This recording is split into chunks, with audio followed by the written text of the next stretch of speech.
Igbo, Igbo Proverbs.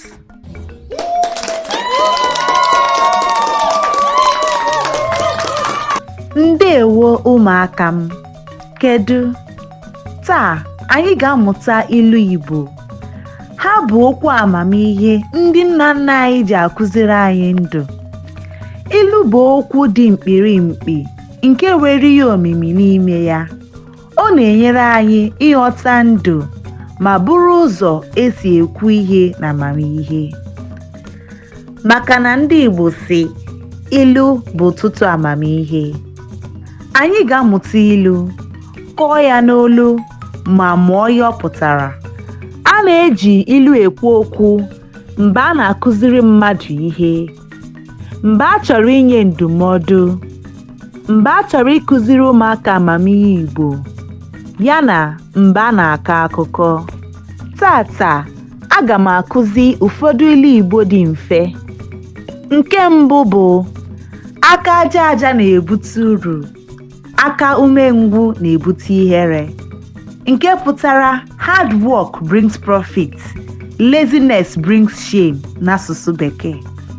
Nke a pụtara na onye na-arụ ọrụ ike ga-erite uru, mana onye na-anaghị arụ ọrụ agaghị enweta ihe ọbụla. Nke abụọ bụ nwata kwụọ aka, o rie nri ndị okenye. Nke pụtara a child who washes their hands eats with elders. Good behavior brings honor. Ọ na-akụziri ụmụaka na ịma ihe na omume ọma na-eme ka mmadụ nweta nsọpụrụ ọbụna n'etiti ndị okenye. Nke atọ bụ onye ụjọ anaghị eri nri n'ụlọ agha. Nke pụtara a coward doesn't eat in the house of war. Courage is essential n'asụsụ Bekee. Nke a pụtara na onye nwere ụjọ nke na onweghị ike maọbụ obi ike enweghị ike isonye maọbụ nweta uru ebe a na-eme ihe ike. Nke anọ bụ onye fee eze, eze eruo ya. Nke pụtara he who serves the king gains favor. Service brings reward n'asụsụ Bekee. Nke a pụtara na onye na-eje ozi dị mma maọbụ na-asọpụrụ onye dị elu dịka eze maọbụ onye ọchịchị ga-erite uru maọbụ nweta nsọpụrụ n'aka eze. Nke ise bụ onye ajụjụ adịghị efu ụzọ. Nke pụtara he who asks questions never loses his way.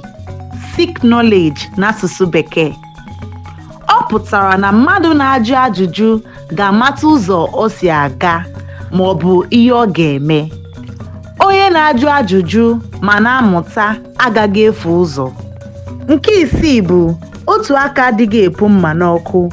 Nke pụtara teamwork is important. Ọ pụtara na ofu onye enweghị ike ime ọrụ dị arọ maọbụ mee ihe siri ike naanị ya. Ị ga-achọnata enyemaka ka ọrụ na-aga aga. Nke asaa bụ ọjị ruo ụka, ọ mara na ọjị. Nke pụtara when the kola reaches the gathering, it knows its worth. Value is recognized in the right place. Ọ pụtara na mgbe a para ọjị gaa ebe agbakọrọ agbakọ, ọ mara na ọ bụ ọjị nke dị oke mkpa. Nke asatọ bụ egbe bere ugo ebere, nke si na ibe ya ebela nkwụkwa ya. Nke pụtara live and let live. There is enough space for everyone to succeed n'asụsụ Bekee. Okwu a na-akụziri anyị udo, ịdị n'otu na inye mmadụ ohere ibi ndụ ya na-enweghị mmegide.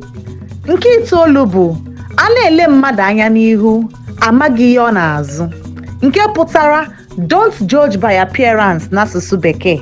Nke a pụtara na ị na-ekiri iru mmadụ n'ezi, ịma mmanata ihe ọ na-ezo ezo maọbụ ihe dị n'ime ya dịka echiche ya, nsogbu ya maọbụ omume ya niile ndị nke o zoro ezo. Nke iri bụ ugo adịghị egbu onwe ya. Nke pụtara a person of worth or dignity does not destroy themselves n'asụsụ Bekee. Ugo bụ nnụnụ mara mma nke eji eme ihe atụ maọbụ nsọpụrụ. Ihe okwu a pụtara bụ na ebube nke mmadụ nwere anaghị ebibi onwe ya. Ọ bụrụ na ugo egbuola onwe ya, ihe ọzọ kpatara ya. Nke 11 bụ okwu ọma ka eji eri ofe, nke pụtara sweet words are the spoon for soup. Kindness makes life enjoyable n'asụsụ Bekee. Nke a pụtara na okwu ọma, ya bụ okwu na-atọ ụtọ na ntị, nke jupụtara n'ọmịiko na nkwanye ùgwù, bụ ihe na-eme ka mmadụ weta ihe, nwee udo ma dịrị mma n'ebe ndị ọzọ nọ. Nke 12 bụ nwata nne ya kwọ n'azụ amaghị na ụzọ dị anya, nke pụtara do not take others' efforts or sacrifices for granted n'asụsụ Bekee. Nke a pụtara na onye a na-enyere aka anaghị ama mgbe ike gwụrụ mmadụ, n'ihi na ọ naghị egbu onwe ya. Nke 13 bụ achụpụ nwoke n'ụlọ, achụpụkwa oke osisi, nke pụtara if you send a man away, also remove his support. Be careful in your decisions n'asụsụ Bekee. Nke a pụtara na nwoke n'ụlọ bụkwa onye na-enye nkwado, ike na ndozi n'ụlọ. Ilu a na-akụziri na nwoke nwere ọrụ dị mkpa n'ezinụlọ, ya bụ ekwesịrị ị na-elekọta ya anya ma na-akwanyere ya ugwu mgbe niile.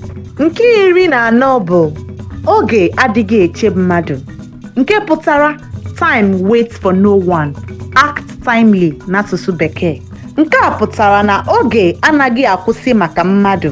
Ọ bụrụ na mmadụ echefu onwe ya, oge aganarịa ya. Nke 15 bụ nwata bulie aka ya elu, a na-enyere ya aka, nke pụtara a child who raises their hand gets help n'asụsụ Bekee. Nke a na-akụzi na onye na-achọ enyemaka kwesịrị igosi na ọ na-achọ enyemaka, maka na mmadụ anaghị anọ n'ụlọ amaghị ezu n'ahịa. Nke 16 bụ ijiji na-enweghị onye ndụmọdụ na-eso ozu ala n'inyi, nke pụtara when someone lacks guidance, wisdom or leadership, they can unknowingly follow the path of destruction n'asụsụ Bekee. Nke a na-egosi na onye na-adịghị anụ ihe maọbụ na-amụta ihe maọbụ na-ege ndụmọdụ ga-apụ n'ụzọ mebie onwe ya ma rute na njedebe jọgburu onwe ya. Nke 17 bụ ọ na-abụ onye ma na-ekwu, onye na-amaghị eche ya, nke pụtara when the wise speaks, the unwise reflects, listen and learn n'asụsụ Bekee. Nke a pụtara n'ọtụtụ mgbe onye nwere amamihe maọbụ mmụọ nsọ kwuru ihe, ndị na-amaghị ya ozugbo na-eche ya n'azụ mgbe ihe mechara. Nke 18 bụ onye rụọ o rie, nke pụtara he who works eats n'asụsụ Bekee. Nke a pụtara na onye na-arụ ọrụ ga-erite uru ọrụ ya, ya bụ ọ ga-eri ihe ọ kpatara. Ọ na-egosi na ịrụsi ọrụ ike na-emepụta ngọzi. Nke 19 bụ enwe na-egbu ehi mana ehi amaghị, nke pụtara be alert, danger can be hidden n'asụsụ Bekee. Nke a pụtara na enwe na-anọ n'azụ na-eme ihe na-egbu ehi nwayọọ nwayọọ, mana ehi ada jụụ na-enweghị amamihe maọbụ nghọta banyere ihe a na-eme ya. 20 bụ akwụkwọ na-agụ agụụ anaghị agwụ agwụ, nke pụtara learning never ends n'asụsụ Bekee. Nke a pụtara na mmụta bụ ihe na-adịghị agwụ agwụ. 21 bụ onye buru chi ya ụzọ ọ gbagbuo onwe ya n'ọsọ, nke pụtara rushing ahead of your destiny, ignoring timing, guidance or spiritual alignment can lead to failure or destruction n'asụsụ Bekee. Nke a pụtara na mmadụ ekwesịghị ịtụgharị chi ya azụ maọbụ mee ihe na-enweghị ndụmọdụ maọbụ dobe Chineke ya n'akụkụ ya. 22 bụ okwu na-enye aka, nke pụtara words can help, speak wisely n'asụsụ Bekee. Nke a pụtara na okwu ọma maọbụ okwu amamihe nwere ike inyere mmadụ aka ọbụna dị n'ọnọdụ siri ike. 23 bụ oke osimiri anọkatabe rie onye ọbụla nke ọ na-ahụghị ukwu ya anya, nke pụtara caution and awareness are the key to survival and success. Ọ na-egosi na ndụ nwere ihe ize ndụ, na onye chọrọ isopụta na ihe ike ọbụla kwesịrị inwe ụzọ dị mma, ịkwụba aka ya ọtọ, inwe nghọta ma wee chiga n'aza ya. 24 bụ ụkwụ na-aga warawara, anya na-aga warawara n'ahụ ya, nke pụtara deceit, bad behavior will eventually be exposed n'asụsụ Bekee. Nke a pụtara na onye na-eme ihe ọjọọ enwere mgbe mmadụ ga-ahụ ya. Nke 25 bụ ịgba mbọ abụghị ọrịa, nke pụtara hard work is not a disease n'asụsụ Bekee.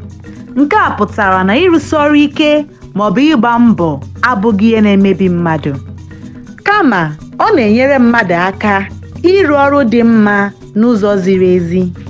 Nchịkọta, ilu Igbo bụ ụzọ dị oke mma esi akọwa ihe na amamihe. Ọ na-enye mmadụ ezi uche, nsọpụrụ na ọgwụgwụ isi. A ga-eji ya mgbe ọbụla a chọrọ izere okwu ike ma nyefee ozi n'ụzọ doro anya ma baa uru. Bikonu ndị ọma, debanye aha maka vidiyo ndị ọzọ. Hapụ like ma gosipụta nkwado gị. Kekọrịta ya ka ndị ọzọ mụta. Daalụ rinne.